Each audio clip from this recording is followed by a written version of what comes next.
श्री ज्ञानदेव तुकाराम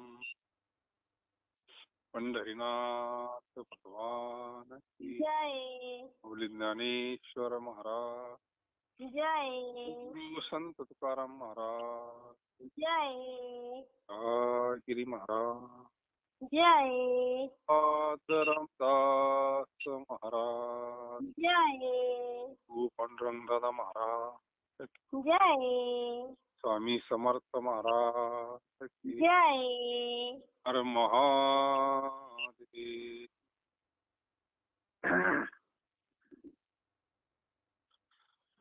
कैलासराना शिवचंद्रमौळी इंद्रमाता मुकुटी झळाळी कारुण्य सिंधू भव दुःखहारी तुझवीन शंभो मज कोण तारी वचन ऐका कमलापती माझी रंकाची विनंती कर जोडितो कथे काळी आपण असावे जवळी.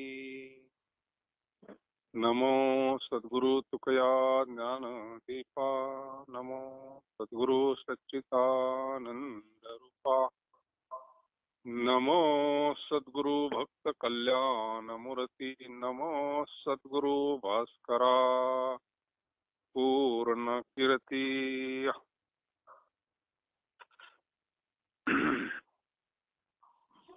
83 नंबर का?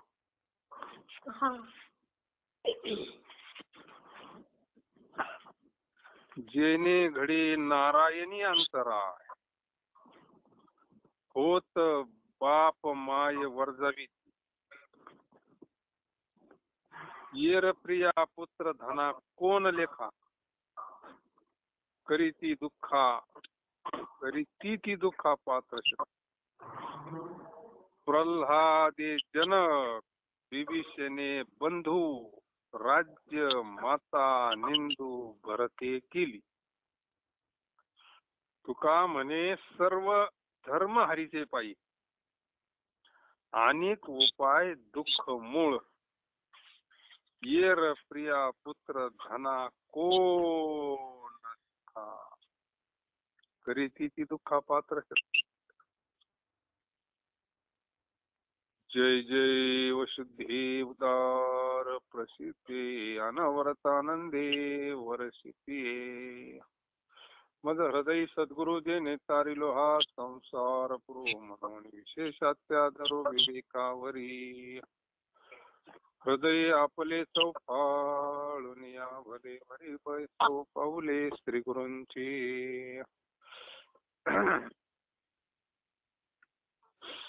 जेने घडे नारायणी अंतराय होत बाप माय वर्जावी.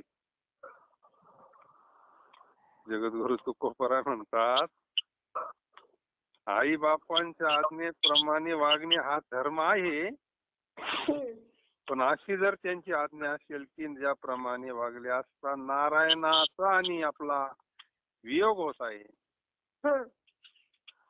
देवाचा आणि आपला जर वियोग होत असत, देवाचा आणि आपल्यात जर अंतर पडत असत, आपला परमार्थ जर बंद पडत असत, आपली भक्ती बंद पडत असत, तर आई बाप जरी असले म्हणजे शास्त्र सांगता आई बापाच्या आज्ञे प्रमाणे वागणं म्हणजे धर्मानं वागणं, धर्म येतो.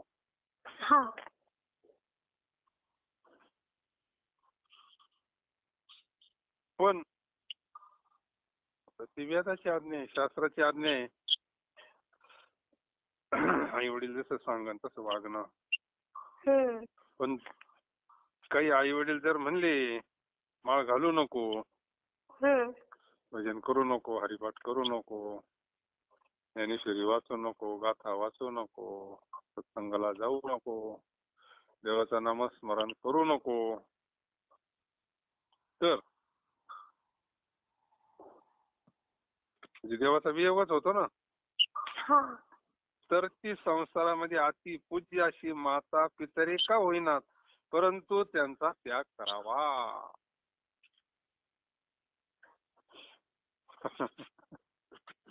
सकल तीर्थाची अधुरीची एका माता पितरी. पण जर देवप्राप्तीला अडचण असन त्याच्याकरता तिने घडलेले उदाहरणं सांगितलीत ना. हा. हं. तशी उदाहरणं भरपूर आहेत.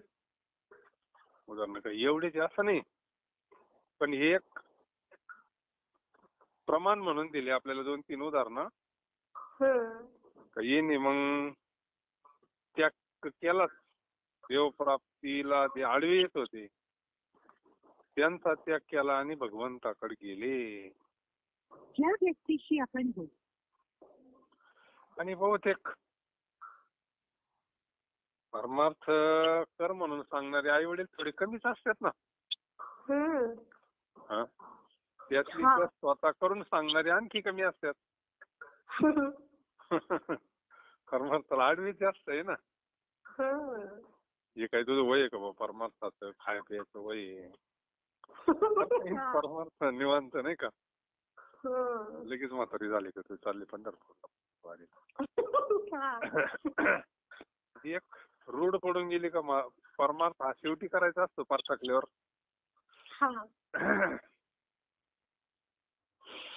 हे मजाला समाता. काय त्या मजाला समातीची तळमळी आपल्या मुलांकरता. मुलांकरता नव्हे जगता करता तळमळी. उठी पुत्रा जाई तीर्थेरे हिंड जेथे साधू आणि संत असती उदंड त्यामध्ये आत्महत्या. मातेनं सांगावं राजपुत्र आहे. गादीवर बसण्याच्या योग्यतेची मुलं त्यांना सांगावं अरे काय याच्यामध्ये गुंतले तुम्ही. हा, हे सगळं नाशिवंत आहे ना. या शरीरावर सगळं आधारित ते शरीर सुद्धा नाशिवंत आहे ना. हा देह नाशिवंत मला पुत्राचा बांधा वरी चर्म घातले रे कमी कीटकाचा. रव रव दुर्गंधी अमंगळीचा बांधा भजे ते हरिहरा. चरण जाई गोविंदा धाये कृष्ण माऊली अशी सांगणारी माता जर असली मग काही अडचणच नाही. जरी एखादी माता म्हणत असली काही परमार्थ करू नको. अजिबात करायचं नाही, देव देव करायचं नाही, काहीच करायचं नाही, मग त्यांच्यावाला याग नाही करायचा पण ऐकू नाही फक्त नाही का. त्याग करून कसं जमन आपल्याला. ऐकलं नाही म्हणजे मग त्याग केल्यासारखंच आहे ना. एवढं ऐकायचं नाही बाकीचं ऐकायचं. आणि काय त्याला परमार्थच करायचं त्याला काहीच आडवं येत नाही ना. मनातल्या मनात नामस्मरण. आता काहींना घरच्यांना चालत नाही, मालकाला चालत नाही, कोणाला काही चालत नाही. मग काही काही मनातल्या मनात चिंतन करते त्यांना कळतही नाही मग काय.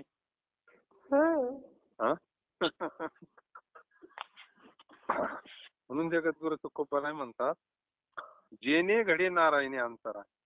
कारण मनुष्य शरीरच खरं भगवंत प्राप्तीचं साधन आहे ना. आणि ते नाही झालं तर मग या बाकीच्या गोष्टीला काय किंमत आहे हो. जगद्गुरु तुकोबरायांना तीच विवेक सांगायचा आपल्याला, वैराग्य सांगायचं. अरे भगवंताने हे जे शरीर दिलं ना याच इति कर्तव्यता भगवंताची प्राप्ती आहे. बाकीच्या गोष्टी घडतील ना घडतील जीवनात पण भगवंताची प्राप्ती होणं फार महत्वाचं आहे ना.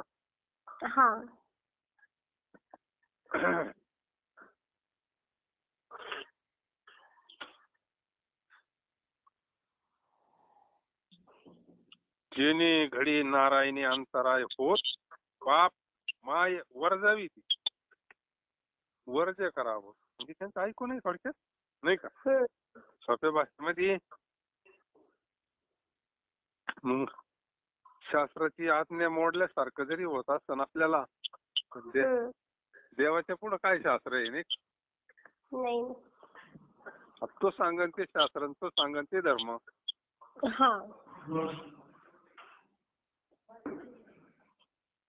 त्याच्यामुळं त्यांचा त्याग करावा. आणि बाकीचे मग येर प्रिया पुत्र धना कोण लेखा करी पात्र शत्रू. बाकीचे जे मग स्त्रिया पुत्र धन यांचा तर काही हिशोब आई बापाच्या पुढं. आई बापांच्या पुढे हे काय मग. आता हे म्हणणं कोणाचं आहे? जगद्गुरूंचं म्हणणं आहे ना. त्यांना श्रेष्ठ कोण आहे सगळ्यात श्रेष्ठ?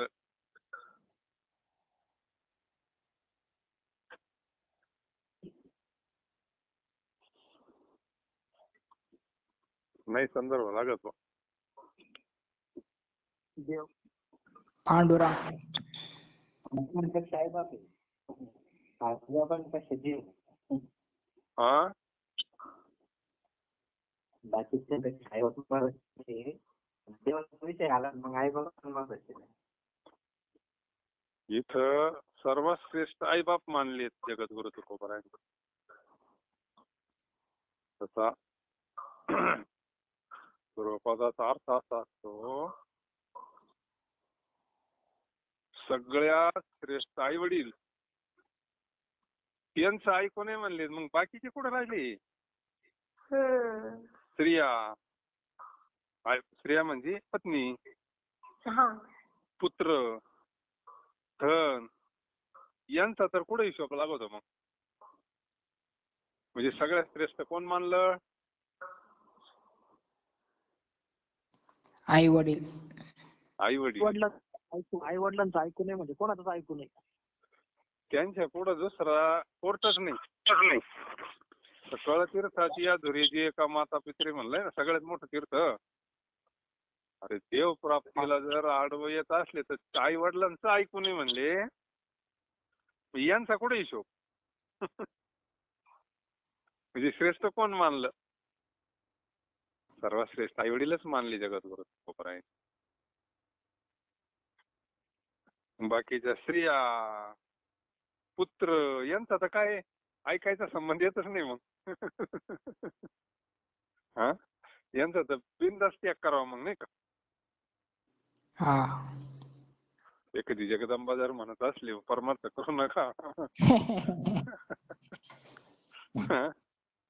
ते देवीचं नाही ऐकलं तरी चालन. तिचं काय मग आडवं नाही तसं काही. बाकीची स्त्रिया पुत्र धन यांचा तर काय हिशोब. इतर सर्व आपल्या दुःखाविषयी पात्र करणारे शत्रूच आहेत. यांना शत्रू म्हणले मग. त्यांच्यापासून दुःखच आहे ना.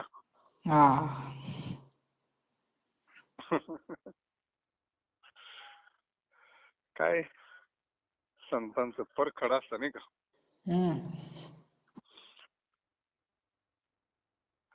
अहो नारायणा करता आई बापांचा त्याग करावा असे म्हणतात तर असा पूर्वी कोणी केला आहे का?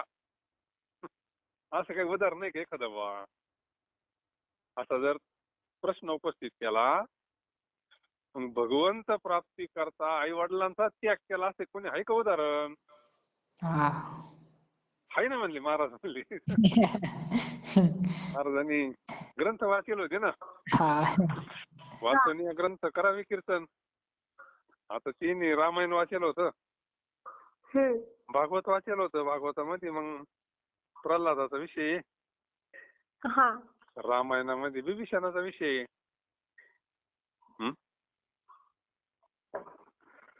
म्हणजे भरताचा विषय, प्रल्हादे जनक.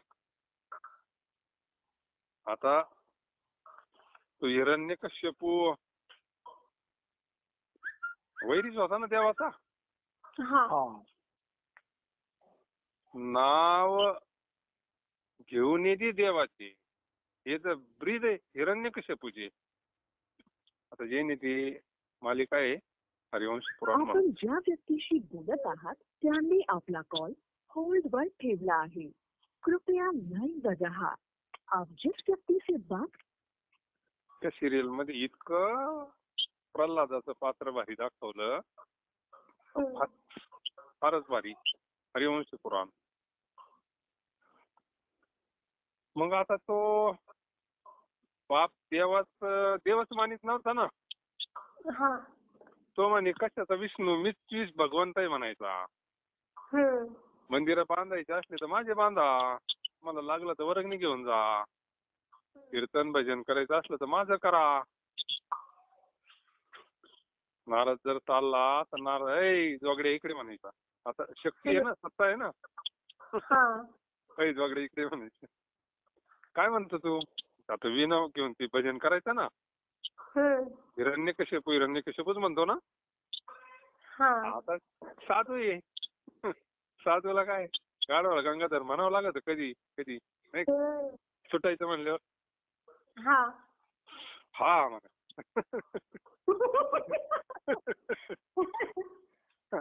हा म्हणलं म्हणजे सगळं मिटत आहे ना. हा.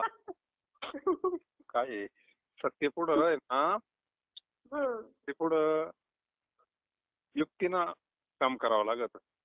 आणि आपलं चालूच आहे मग श्रीमन्नारायण नारायण नारायण. तात्पर्य तो म्हणला मीच देव आहे, मीच ईश्वर आहे, मीच विष्णू आहे, बाकी या जगात दुसरा देव नाही. आणि मग बाकीचे ऐकलं. आता बाकी सत्य पुढे ऐकावंच लागत होतं ना. स्वतःच पोरगं कुठं ऐकतोय. प्रल्हाद म्हणले बाबा तुम्ही कायचे देव. अरे ईश्वर फार शक्तिमान असतो म्हणले. सूर्य त्याच्या सत्यानं उगवतो म्हणले, त्याच्या सत्यानं मावळतो.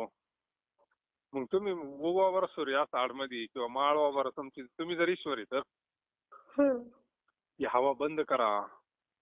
मग असे प्रश्न उपस्थित केल्यावर त्याचं डोकं बंद पडायचं ना. हा म्हणले तू शिकला कुठे एवढं.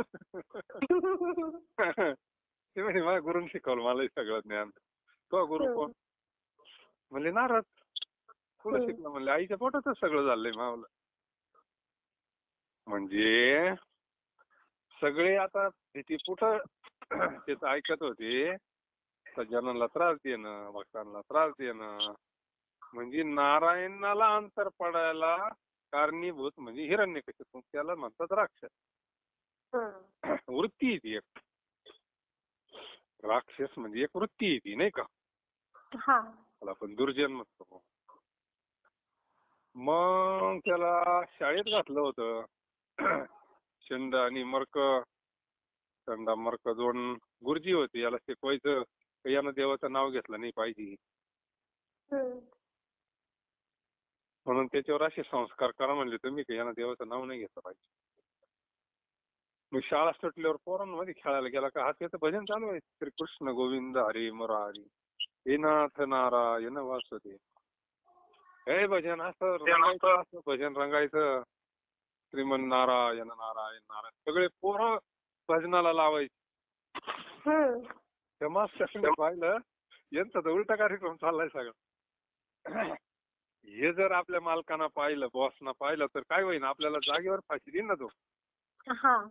हिरण्यकशिपूने जर पाहिला, राजा आहे ना तो. मग एक दिवस पाहिले प्रल्हाद तर पोरांना बी नादी लायचं स्वतः म्हणतो, पण अख्खे पोरं त्यांना भजन करायला लावले ना. जसं आले आणि त्या प्रल्हादाला हाणायला लागला. मग गुरुजी आता प्रल्हादाची काय अवस्था होती.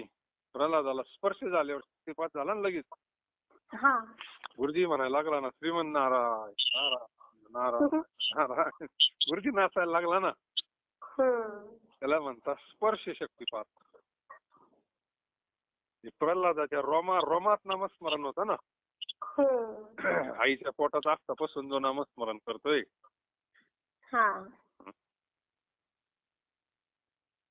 आणि मग पुढं भरपूर मोठं चरित्र आहे प्रल्हादाचं, सुंदर असं चरित्र आहे. परंतु किती वेळा म्हणले त्याच्यावर विघ्न आले. काहीतरी 17 का 18 वेळा प्रल्हादाला मारण्याचा प्रयत्न केला. देवाचं नाव घेतो म्हणून तो म्हणायचा तू माझ्या शत्रूच नाव घेतो माझ्या पोटाला येऊन. माझ्या घरात शत्रूचं नाव घेतो म्हणले. त्याला आणखी राग यायचा ना. हा पण आई सात्विक होती ना. कयादू माता कयादू. आता कयादूचं काय पतिव्रत आहे, चिंतन झालेलं आहे भरपूर, नारदाचा अनुग्रह आहे. आणि मग इतक्या वेळा प्रयत्न केला पण त्याला साक्षात्कार झाला होता. अग्नीत टाकला तर म्हणजे अग्नी नारायण आहे. हो अग्नी नारायण कसं काय मला काही करीन. आता अग्नी नारायण म्हणल्यावर मग अग्नी नारायणाला त्याच्या केसाला धक्का लावून नाही दिला ना. हत्तीच्या पायाखाली द्यायचा. हत्तीमध्ये माझा नारायणी म्हणली, त्याला नारायणच दिसायचा ना. नारायण आहेच का दिसत नाही आपल्याला. आहे दिसत म्हणतोय बाबा आपण, हे समजतंय श्री वासुदेव. तिची व्यस्त त्याला नाही का तत्वानं कळाला तरी लय झाला. ज्ञान दृष्टीनं दिसायचा असतो तो नाही का. तत्व जरी कळाला तर लय मोठी कृपा झाली माऊलीची. हीच शक्ती आपली. आणि मग असे किती प्रयोग झाले बापरे बाप. पण त्याच्या केसाला धक्का लागला नाही. बापाचं एकच म्हणणं होतं का तू देवाचं नाव घेऊ नको, तुला घ्यायचं तर मागे. प्रल्हादाचा पिता तो जायचं नाही. परे तो स्मरे मनी नारायण. तो म्हणायचा माझं नामस्मरण कर तू. तुमचं नामस्मरण करून काय व्हायचं, तुम्ही कुठे देव मिळेल. वडील इथपर्यंत ठीक आहे, मला पूज्य इथपर्यंत ठीक आहे.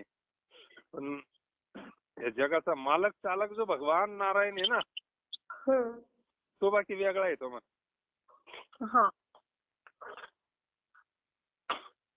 आणि मग शेवटी त्यानं वडिलांचा त्यागच केला ना. मग म्हणजे ऐकलं नाही ना. हा उदाहरण पहिलं दिलं जगद्गुरु तुकोबारायांनी. ते म्हणले सगळे नारायणाकरता आई बापाचा त्याग करा असे म्हणता तुम्ही, असं पूर्वी कोणी केला आहे का. तर आहे की हे प्रल्हाद आणि आपल्या पित्याचा त्याग केला. म्हणजे ऐकलं नाही ना बापाचं. किती मोचरित्र घडलं त्याच्यामुळे भगवंताला प्रगट व्हावं लागलं ना.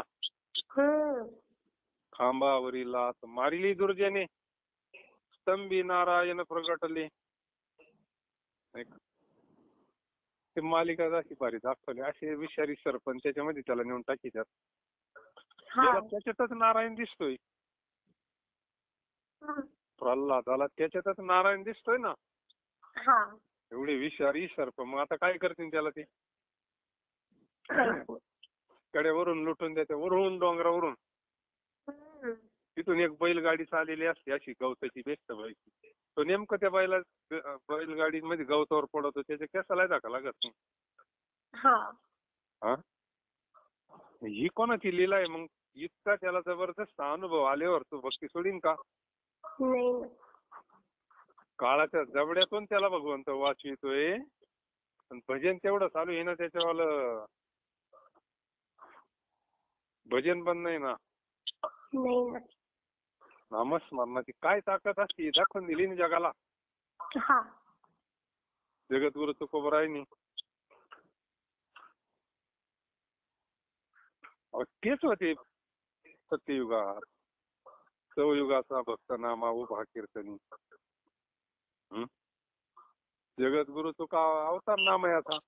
मग कोण आता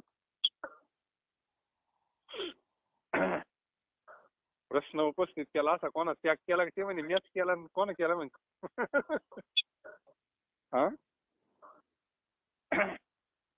प्रल्हाद अवतारामध्ये तिनेच त्याग केला ना. म्हणजे त्याग आहे त्यांच्याकडे नाही का.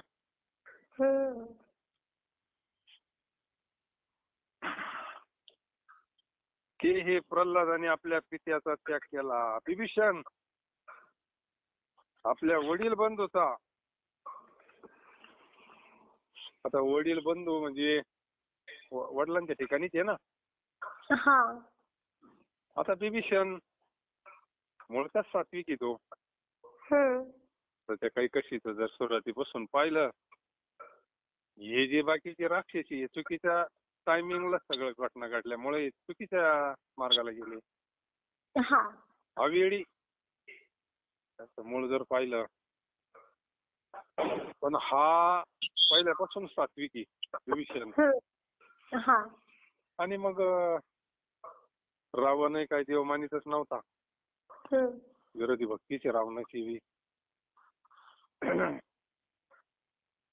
सीता मातेला घेऊन आला. त्याचे सगळे हेच होता, अविचारीच होता, तो अत्याचारीच होता. सगळ्यांनी उपदेश केला कोणाचा नाश करू नको असं तसं, पण तो कोणाचा आता सत्ता आहे ना, त्याची मस्ती असते. मग आईनं सांगितलं कैकसी मातेना बिभीषणा तू धर्मात्मा आहे म्हणले, तू धर्मात्मा आहे, तुझं ऐकन म्हणले. आपल्या कुळाला जर वाचवायचं असलं तर आपल्या भावाला उपदेश कर म्हणले. सगळ्यांनी सांगून पाहिलं होतं. मंदोदरींना सांगितलं, आईना सांगितलं, कुंभकर्णांना सांगितलं, सगळ्यांनी सांगितलं, पण तो कोणाचं ऐकतच नाही ना. शेवटी सांगितलं आईना, तू जाय म्हणले. गेला तो सभेमध्ये गेला. त्याला 4 त्याच्या गोष्टी सांगितल्या. भगवान परमात्मा राम अवतारात आले म्हणले, ते परब्रह्म आहे. सीता माता जगतजननी आहे ती म्हणले, आदिशक्ती माया आहे, सोडून दे म्हणले तू, आणि आपण शरण जाऊन कोणाचा उद्धार करून घेऊ. तो म्हणला माझ्या वैर्याचं वर्णन करतो म्हणले तू. परब्रह्म आहे ना, असं आहे तसं. अरे ते माणूस म्हणजे आपलं खाद्य आहे म्हणले. आणि मग शेवटी त्यांनी परोपरीनं त्याला उपदेश केलेला आहे निर्वाणीचा उपदेश केला. कारण ती ज्यांची बहीण अगोदरच हे केली होती, नक्की केली होती ना, शूर्पणखा. आणि ती सगळे एवढे त्यावेळेस मारली होती ते. आणि मग आपण शरण जाऊ, पण शेवटी त्या रावणाला लाथ मारली ना बिभीषणाला. बिभीषणाला वैराग्य प्राप्त झालं. आईला त्यानं सांगितलं होतं, ऐकलं तर ठीक, नाही तर मी देवाला शरण जाईन म्हणले. केला ना तो भगवंताला शरण. मग रामेश्वरला बसेलच होते ना. म्हणजे भगवंताच्या प्राप्ती करता जर कोणी आडवं येत असेल तर त्याचा त्याग केला तरी चालतं म्हणतात. ते काय धर्माच्या विरुद्ध नाही. कारण मूळ धर्म भगवंताची प्राप्ती हा पहिला धर्म आहे ना. निज धर्म चोखडा. काय निज धर्म?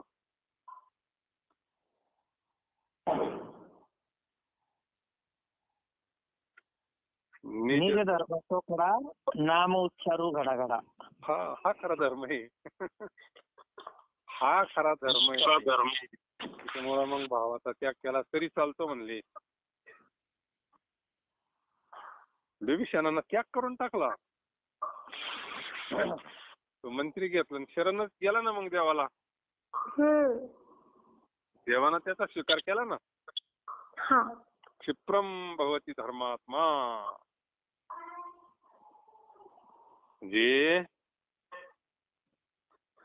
पहिलं उदाहरण दिलं प्रल्हादाचं, दुसरं उदाहरण दिलं बिभीषणाचं, आणि तिसरं उदाहरण दिलं भरताचं.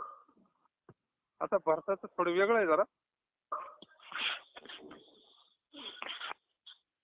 भरताची आई कैकेयी नाही का.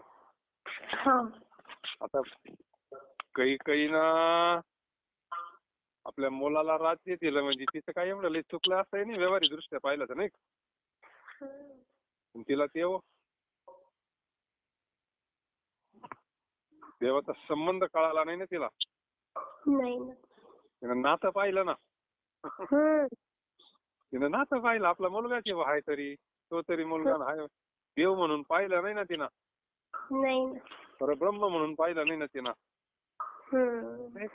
नातं म्हणून पाहिल्यामुळं मग आपल्या मुलाला गादी भेटावा एवढी तिची इच्छा होती ना. हा. आणि काय आहे, शेवटी आता या बाबांना अगोदरच लिहून ठेवली, ती तरी काय करीन नाही का? हा? कोळीयाची कीर्ती वाढली केले रामायण रामाआधी. आता रामायण जसं लिहिलेलं तसंच घडन का काही वेगळं घडन? पण भरताचा त्याग आहे ना. हा. भरताला सगळे म्हणत होते तू राज्याचा हे स्वीकार कर. ज्या वेळेस राम लक्ष्मण सीता ही वनवासाला गेले ना, हा. आता मामाच्या गावालाच होता ना. मामाच्या गावाला रातोरात आणल्यानंतर मग तिथं परिस्थिती पाहिली सगळी. ते विधी वगैरे झाला, पण गादीवर बसवल्याशिवाय विधी करता येत नाही असं आहे ते राज्याचं. हा. राज्याच्या गादीवर बसवल्याशिवाय विधी नाही करता येत त्या राजाचा. आता काय करायचं? हा गडी तर काय ऐका ना, पर वैशिष्ट्याचं ऐका ना तर. कोणाचंच ऐका ना तो. मग त्यांनी थोडी मध्यस्थी केली, विधी वगैरे करून टाकला. पण आईनं तर भरपूर त्याला उपदेश केला, तुझ्या करताच मी हे सगळं केलं, असं केलं तसं केलं हे केलं. मग त्याला खरं कारस्थान माहिती ज्या वेळेस झालं त्यावेळेस त्यानं आपल्या आईचा त्याग केला ना. हा. आईचा त्याग केला आणि तो डायरेक्ट इकडे आला ना मग रामाला भेटायला. हा. ते आता आईचं स्थान किती मोठं आहे. हा. पण देव जर अंतरात असला तर त्याला माहिती होतं हे भावाचं नातं नाही, हे परब्रह्म आहे. त्याला माहिती होतं ना भरताला. आता आईनं तर किती प्रयत्न केले याच्या करता, वरदान राखून ठेवले. कवची वरदान होती ती मी मागन म्हणले मला लागन तवा नाही का. म्हणजे तिला आपल्या मुलाला गादीवर बसवायचं होतं. तिला पहिल्यापासूनच हे होतं ना. आता तिचं तर पिंडच गाडीनं झडपला, त्याच्यामुळे तेव्हापासून ती नाराजच होती ना. त्यांनी हिला दिला होता अर्धा. तिच्या मनात होता आपला मुलगा गादीवर बसावा. राजमाता पद आहे ना ते मोठं. राम गादीवर बसले आपल्याला कोण विचारी. म्हणजे आता ते मंथरानं सगळं कार्यक्रम केला होता तो. तिकडे तो शकुनी मामा आणि इकडे ती मंथरा नाही का. तिला भडकायचं काम मंथरानं केलं होतं. तात्पर्य पण जर भगवंत असेल तर आईचा सुद्धा त्याग केलेला आहे तुकाराम महाराज म्हणले भरताना. म्हणजे भरताच्या ठिकाणी आहे का काही मोह ममता लोभ काय वैराग्य आहे त्या भरताचं. इतका त्याला आग्रह केलेला आहे सगळ्यांनी. इकडे चित्र कुठला आल्यावर देवानं सुद्धा आग्रह केला ना त्याला सगळ्यांनी. तर तू आम्ही 14 वर्ष आम्ही व्रतच नाही म्हणले वनवासी. वडिलांची आज्ञा आहे म्हणली.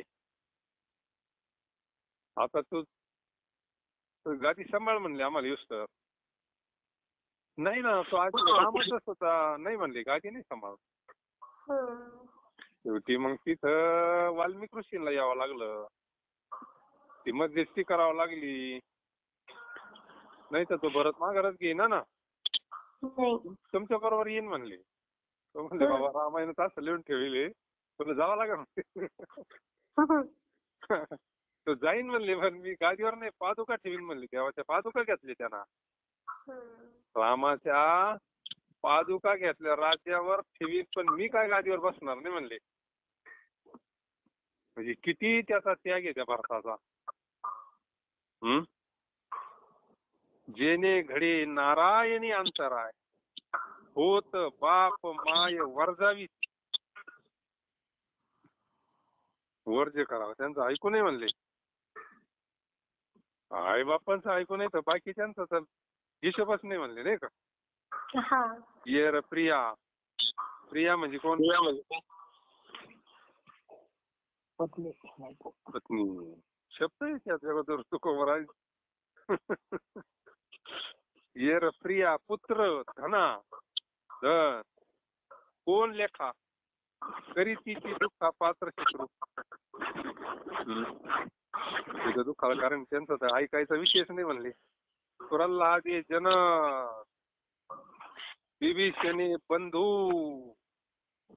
राज्य माता निंदू भरते ही. आता ते राज्य काय साधं होतं का हो? नाही ना. रामाचं राज्य हित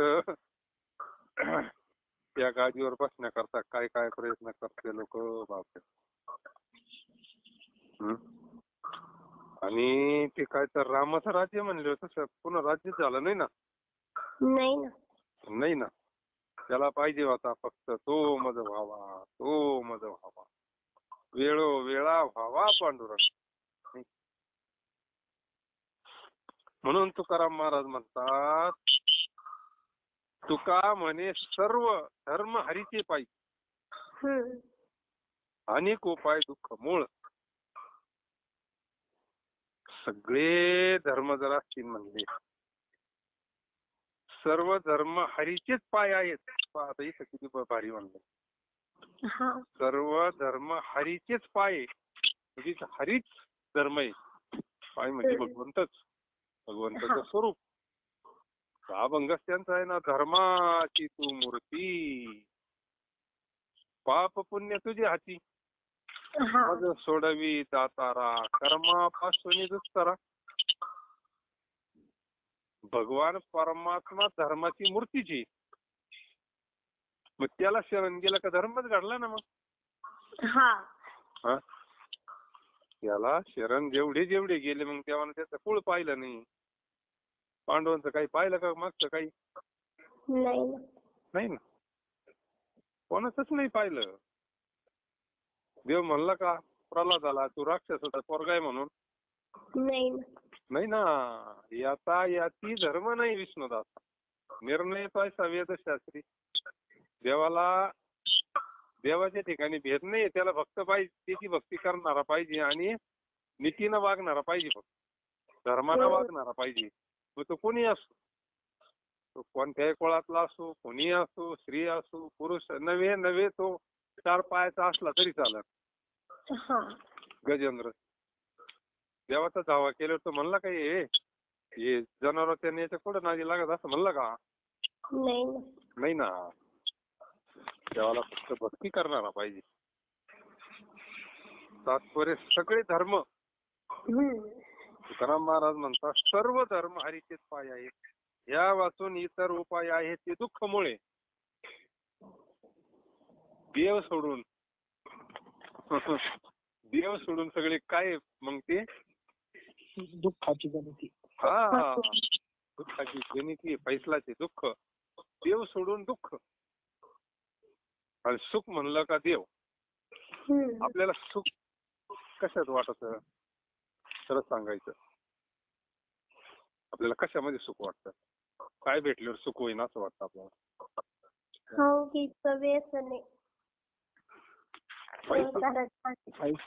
पैसा.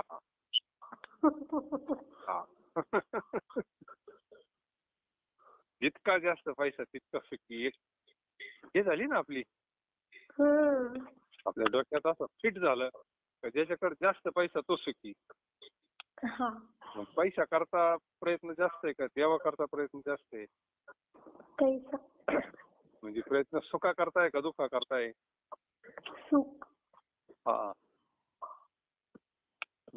पैसा करता प्रयत्न म्हणल्यावर मग सुखा करता कसं काय म्हणते?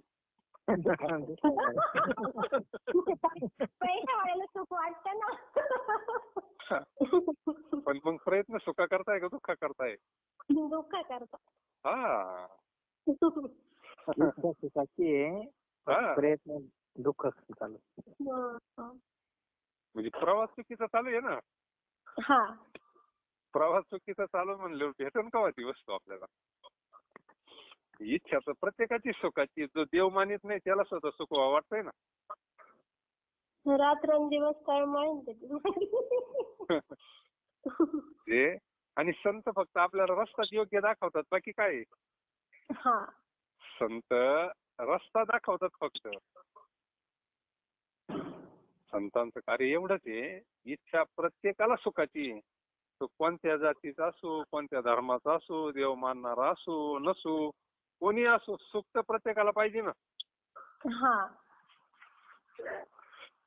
त्याला माहिती नाही सुख आणि देव ही एक वस्तू आहे. हा? मग ज्याला सुखी व्हायचं त्यानं देवाची प्राप्ती करावं का पैशाची प्राप्ती करावा? देवाची. हा. आणि पैशानं जर सुख भेटत असतं ना, आज ज्यांच्याकडे पैसा आहे ते सुखी आहे का? नाही. अनुभव आहे. वरून दिसत असं सुख नाही ती. खरं सुख नाही ती. सुख नाही. का म्हणे माझी हेची सर्व सुख पाही न स्त्री मुखावर, सर्व सुखाचे आगर बाप रखवार. मुद्दा आहे धर्म.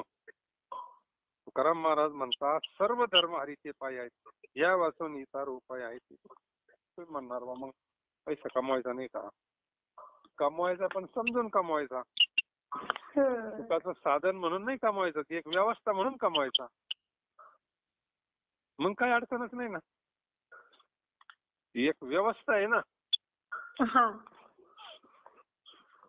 म्हणजे वर्म महत्वाचा असतो, पण ज्याला कायमचं सुखी व्हायचं, त्याला कायमची दिवाळी व्हावं अशी वाटते. पण शिमगा येऊ नये असं त्याला अध्यात्माची ज्याला दिवाळी करायची ना, त्याला हाच उपाय.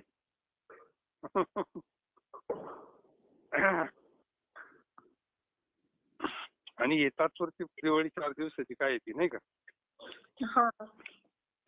विठोबाचे राज्य आम्हा नित्य दिवाळी. तो खरा धर्म आहे. मग तो खरा धर्म आहे. म्हणून जगद्गुरु तुकोबाराय म्हणतात, जेणे घडे नारायणी अंतराय होत बाप माय वर्जावीती येर प्रिया पुत्र धना कोण लेखा करीती ती दुःखा पात्र शत्रू प्रल्हादे जनक विभीषणे बंधू राज्य माता हिंदू भरते चिरी. तुका म्हणे सर्व धर्म हरीचे पाय अनेक उपाय मूळ. पुढचा अभंग. मान अपमान गोवी अवघे गंडोनी ठेवावी, गुंडोनी ठेवावी, हेचे देवाचे दर्शन सदा राही समाधान. वा. शांतीची वस्ती कोणते काळगती, अलीवर मी साये तुका म्हणे थोडे आहे. हेची देवाचे दर्शन सदा राही समाधान. हे प्रमाण बरेच दिवसाचं ऐकत होतो, पण नेमकं कोणत्या अभंगात येत माहिती नव्हतं, आता सापडलं. कारण तिकडे म्हणलंय ज्ञानेश्वरीत प्रमाण भरपूर प्रमाण आहे ना. खरं देवाचं दर्शन, खरं देणे सदा चित्ता समाधान. पण हे प्रमाण किती परफेक्ट आहे. हेची देवाचे दर्शन सदा राही समाधान. बापू म्हणायचे ना, मग समाधान हेच देवाचं दर्शन आहे. पण हे प्रमाण आपल्याला माहिती नव्हते ना. समाधानी समाधी राजो गुरु तेथे ज्ञान, ज्ञानी आत्मदर्शन आणि दर्शनी समाधान. आणि समाधानी म्हणजे दर्शन. तीच ओवी पुन्हा उलटा अर्थ घ्यायचा त्यात ओवीचा, असं माग घ्यायचा परत. दर्शनी समाधान. आणि समाधान कशामुळं? तर दर्शनामुळं. दर्शनामुळं समाधान म्हणजे त्याचा संबंध आहे ना. मग तेच देवाचं दर्शन आहे ना. मग फल काय आहे? समाधान आहे ना. देवाच्या दर्शनाचं फल काय? समाधान. इथं काय म्हणलंय तुकाराम महाराजांनी? मान अपमान गोवी अवघे गुंडोने ठेवावी. मान आणि अपमान ह्या विषयीची गुंती संपूर्ण गुंडाळून बाजूला ठेवावी. सगळ्यात अवघड, सगळ्यात अवघड. बाकीचं काही गोंधळ, पण मान आणि अपमान बापरे बाप. संस्कार माणसाचा जर एखाद्याचा अपमान केला आपला तर काय परिस्थिती होती. हम्म. आणि साधू संत म्हणतात नको नको मान, नको नको अभिमान. अभिमान, सोडी मी तू पण तोची सुखी. सुखी जनी व्हावी जग निव कधी होईना, अज्ञानी लावावे मार्गाशी, मार्ग जया कळे भाव भक्ती बळे. हे लक्षण सांगितले ना, अमानित्वम अदंभित्वम. अमानित्वम, ज्याला मान आवडत नाही. हम्म. मग आता आपल्याला कळतं मान आवडतो का नाही आवडतो. तर मानामध्ये किती का प्रकार आहे. लग्नातही मान राहते बायांना.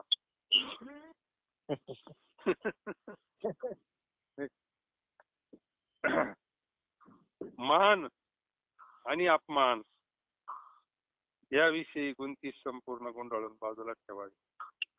हे अवघड आहे तसं काम परमार्थाचं. अंतरंग परमार्थ करायचा म्हणल्यानंतर आतूनच बदल झाला पाहिजे ना. हा. ही गोष्ट कधी होईल की मान अपमान हे धर्म कोणाचे धर्म आहे. देहाचे. आणि आपण आता काय ते स्वरूप थोडीच आहे का. आपण तर संतांनी सांगितलं आपण ब्रह्मरूप आहोत. ब्रह्मास्मी. आपण ते ब्रह्माचे धर्म नाहीये ते. आपण तर भगवंत स्वरूप आहोत ना. पण हे ज्यावेळेस आपल्याला अनुभवाना होईल ना त्यावेळेस मग त्याचा परिणाम आपल्यावर होणार नाही. नुसतं वरून वरून नाही होणार ती गोष्ट.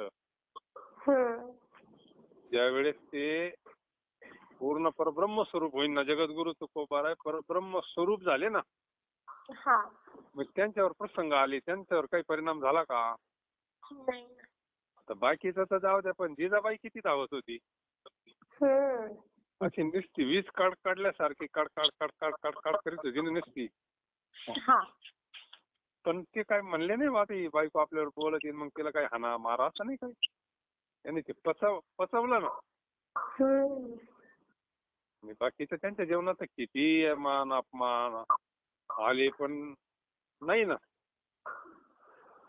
सुख दुःख समान, सुख आणि दुःख समान झालं त्यांचं. म्हणजे मान आणि अपमान याविषयी कोणती संपूर्ण गोंधळ. ज्याला एकच उपाय. तादात्म्य ज्यावेळेस सुटतो आपण ब्रह्मरूप आहोत. आपले धर्म शरीराचे धर्म येते. त्याचा भाव सुटला तर त्यावेळेस ते आपोआप कमी कमी होतं. मग त्याला मान भेटा वाटतं. नंतर असं मान जिथे भेटतो जाऊ सुद्धा नाही असं वाटतं. पण हे लगेच होत असं नाही. हे होतं भगवंताच्या चिंतनाना साधनाना. अंतरंग वृत्ती जशी जशी होईल ना तसे मग लोकेशना कमी होती, वित्तेशना कमी होती. हे हळूहळू आपाप होतं. पिकलं का ते ज्याला सोडित असतं आपाप. कोईला सुद्धा सोडित होती नाही का. म्हणजे नको नको मान आणि अपमान याविषयी कोणती संपूर्ण गोंधळून बाजूला ठेवावी. जेणेकरून अंतःकरण सर्व काळ समाधानाने राहते. तेच देवाचं दर्शन आहे. आता काय याच्या पुढे गाथा वाचावा तरी.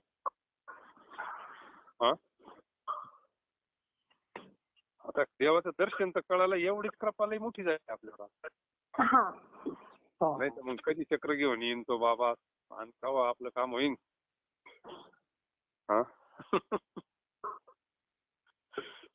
हेची देवाचे दर्शन सदा राही समाधान. काय कोण सांगणार हल्लीच्या काळात. कोण शास्त्र सांगणार, कोण संत सांगणार नाही का. हेची देवाचे दर्शन सदा राही. आणि समाधान काय ना भेटत.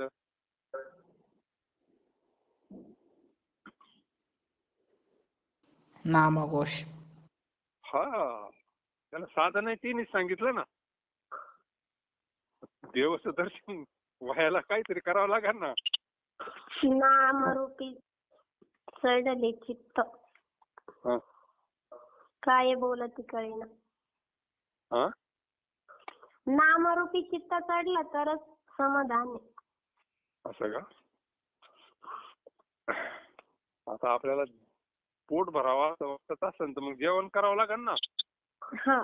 पोट भरल्यावर समाधान. तसं भगवंत प्राप्त होण्याकरता सदा नामघोष, हरिकथा, तेने सदा चित्ता समाधान. आता आपलं काय चालू आहे मग? तेच चालू आहे ना. समाधान. साधन तर बरोबर चालू आहे ना आपण. हा. साधन जर बरोबर असलं, मार्ग जर बरोबर असला तर ते गाव येतच असतं. गाडीत योग्य बसलेली, तिकीट काढून बसलेली आणि गाडी चालू आहे योग्य दिसते. पंढरपूर एक ना दिवस येईन ना. हा. कधीतरी समाधान भेटेल ना. हा. म्हणजे मार्गस्थ तर बरोबर आहे ना आपण. हम्म.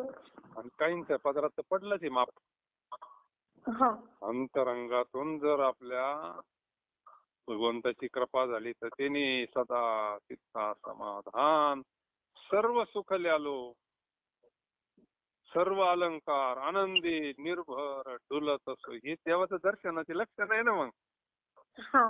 जेवल्यावर जशी प्रसन्नता, ढेकूर येतोय, डोळे झाकात्यात, मग काहीतरी लक्षण आहे की नाही जेवल्याचे? हा. थंडी लागते ना फुल जेवल्यावर आपोआप. हा अनुभव नाही का स्वतःचा?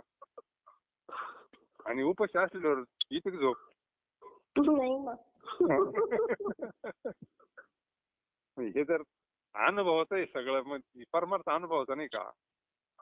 उपाशी असल्यावर झोपतो लांबच, पण कसा चालू पाहिजे आधीच जेव्हा एक तास परत लांब. हा ना, मग सगळं लक्ष तिकडे जातं. त्याच्याकरता आम्ही अगोदर जेवून घेतो, उशीर कवायला.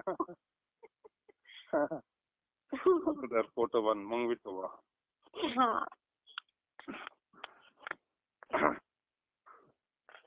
अपंगत असं भारी ना. हेची देवाचे दर्शन सदा राहील. आता पण समाधान कायमचं पाहिजे. हा नाही तर मग कायमचं हॉटेलाचं नाव राहतंय समाधान.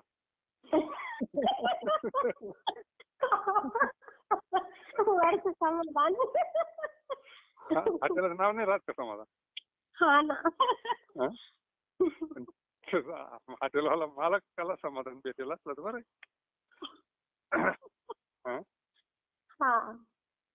कायमचं समाधान नाही ना. नाही ना.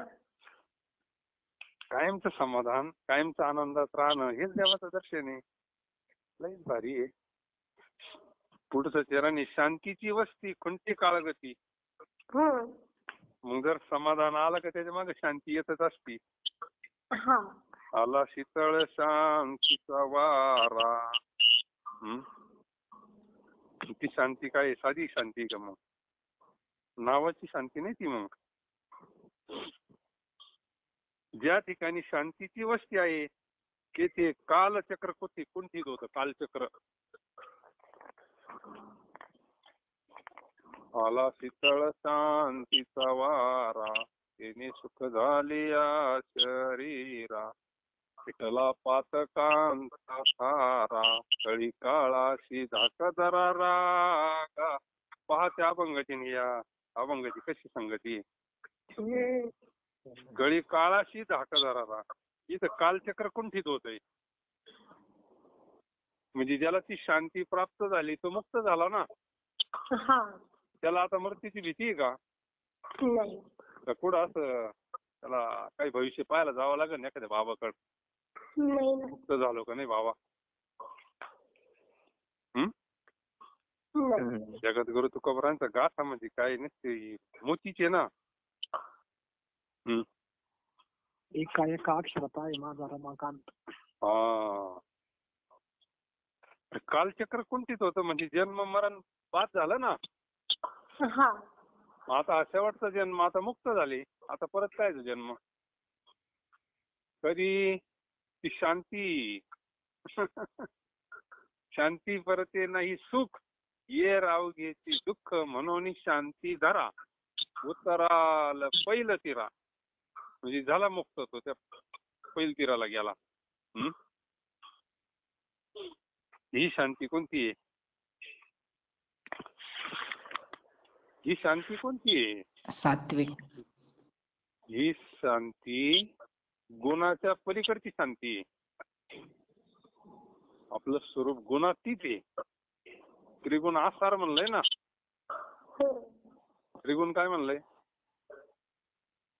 आणि निर्गुण हे ही निर्गुण शांती आहे. ही गुणाच्या पलीकडची शांती आहे. तशी शांती तर आपल्याकडे आहे. रजोगुणी शांती काही काळजाम धरती ती, तमोगुणी शांती, सत्वगुणी शांती, आणि कधी कधी मग काटा बोंगतो ना. हा इकडे लय शांती पण काटा बोंगतो ना कधी कधी. मग शांती कोणती हा शांती कोणती ज्येष्ठाला कळत ना. मग सत्वगुणी शांती आहे का रजोगुणी शांती आहे, तमोगुणी शांती आहे का निर्गुण शांती आहे? नाथांची आहे निर्गुण शांती. नाथांना जी शांती प्राप्त झाली. सरस्वती. हा शांती दया यमुना सरस्वती. हा शांती क्षमा दया यमुना सरस अशी आशित पदे जे ते एकत्र येते. स्वानुभव म्हणलंय ना. हा आत्मस्थिती. शांती आली की क्षमा येतच असती, दया येतच असती. दया क्षमा शांती येते देवाची वस्ती. जगद्गुरु तुकोबरायांना जी शांती प्राप्त झाली ती निर्गुण शांती आहे ना. ती शांती प्राप्त ज्याला झाली तो मुक्त झाला. आणि ही शांती प्राप्त चिंतनानं होती. म्हणजे मुक्तीचे अधिकारी कोण आहे गाथा पाहिल्याशिवाय कसं कळन का? वरून वरून कळतं कोण मुक्त झालाय म्हणून वरच्या याच्यावरून नाही ना. लईच काय आता या अभंग काय अभंगाच्या पुढं. शांतीची वस्ती खुंटे काळगती आली उर्मी साहे तुका म्हणे थोडे आहे. तुकाराम महाराज म्हणतात आशे होण्यास परमार्थ अति सुलभ आहे. असं जर झालं तुम्हाला समाधान मिळालं, शांती मिळाली, महात्मे म्हणले पोटभर ना अवघड इतका परमार्थ सोपा आहे पण रीतीनं गेलं तर. तुकाराम महाराज म्हणतात आशे होण्यास परमार्थ अगदी सुलभ आहे. सगळ्या सोपं असं काय म्हणले मग, पण रीतीनं गेलं तर आहे ना. आणि रीत चुकली मग फेकून द्यायचं मग नाही का. फेरा पडे चुकल्यावर मग फेरा पडे. वर मग चुकलं परत जन्म परत परत परत परत. आता किती योग आहे चांगला. आता काय फक्त चांगल्या गाडीत बसेलच आहे. आता स्पेशल गाडी तिकीट काढून गेले. आता फक्त प्रवास करायचा व्यवस्थित नाही का. पडो निराहीन एक काही न मागे न तरी काही तुझी आन सोपा.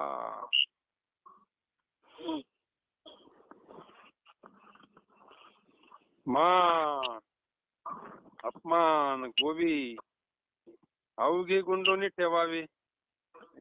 पण एक आहे ही प्रक्रिया होती म्हणजे बरोबर सगळं बरोबर सोयीला लागत असत. एकदा समाधान भेटलं का हे कमी कमी होतं आपापच.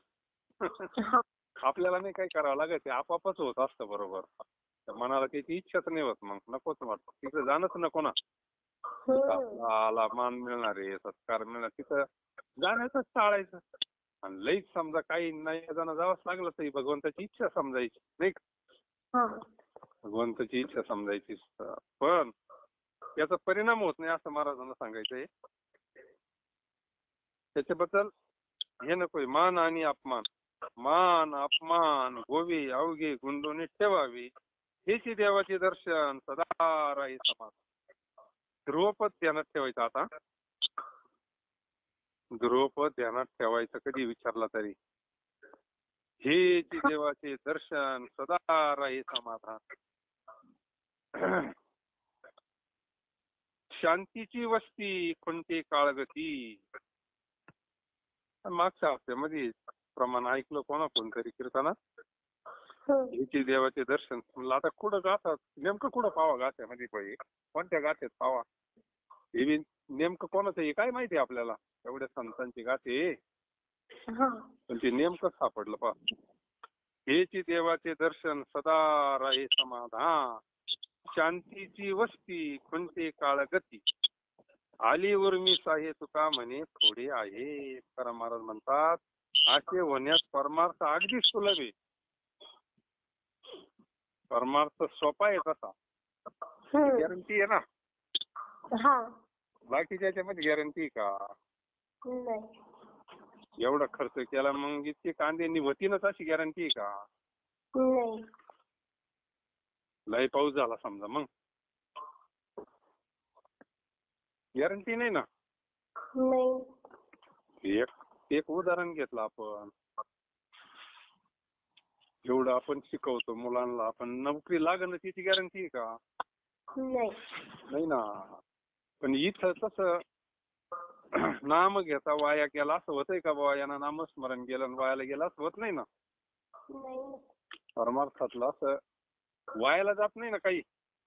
पुण्य जरी केलं तरी ते कामाला येतं, सेवा केली तरी कामाला येते, भजन केलं तरी कामाला येतं, हरिपाठ काकडा काय जे असतं ते.